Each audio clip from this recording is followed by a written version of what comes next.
One of the lessons that I feel like I've only learned since I've not been racing is what it means to really excel in terms of mindset at a high level. When I was racing, I told the story about realizing that what drives me is the mastery element, really pulling the string on how well can I hit this turn or do this jump or take this line, just how to be perfect. But having been on the sidelines, commentating on Red Bull TV and being able to interview all of these top performers week in, week out, consistently from the day they show up to the day they leave, it's been fascinating for me to see what it really means to have this incredibly competitive mindset. And what I mean by that is, what do you tap into?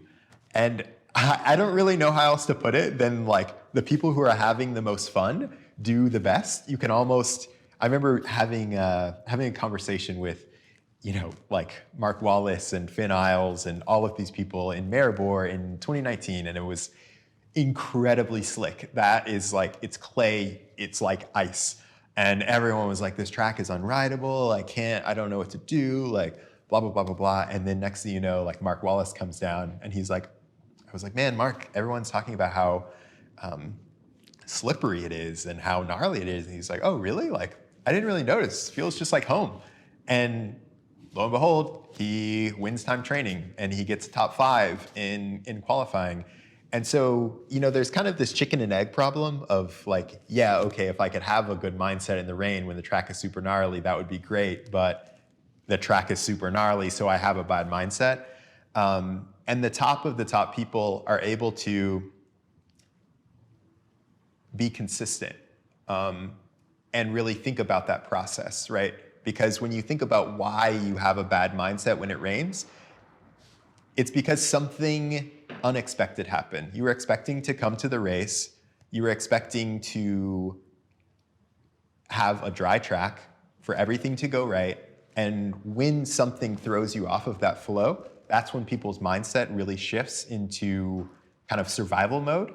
And so if you can come into the race and say, like, what is my process? Did I prepare as good as I could? Did I train as good as I could? Is my bike running as good as I could? Did I take care of every single thing I could have before I got to this race? And now that I'm at this race, this is the easy part. All I have to do is execute. And sometimes it will rain, and sometimes it won't. Sometimes I'll get a flat, and sometimes I won't. But throughout it all, I just have to be consistent and have that same mindset that this is the same track that everyone is riding. Everyone is riding in the same conditions as me. And when you do that, and when you're able to tap into that kind of well that allows you to perform no matter what, and I think that's different for everyone. For me, that well was the mastery element. For other people, it is winning. For other people, it is traveling. It's culture. It's the community.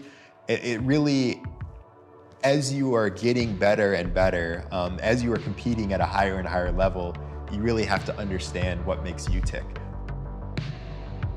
Once you get to a really high level, everyone is strong. Everyone is training really hard. Everyone is super, super talented and fast. And so the thing that makes the difference is, how close can I get to my peak? What is my mindset like when I go into this event? And that's why you hear so many athletes talking about the process, because it's really about, how did I prepare before I got to the event? So did I do my training?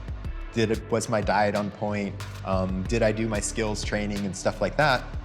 That way, when I get to the event, all I have to do is execute. And I know that sometimes things will go right, sometimes things will go wrong, but it's really about being consistent, staying in the game, and just being there day in and day out. And that is what it means to really have a competitive mindset.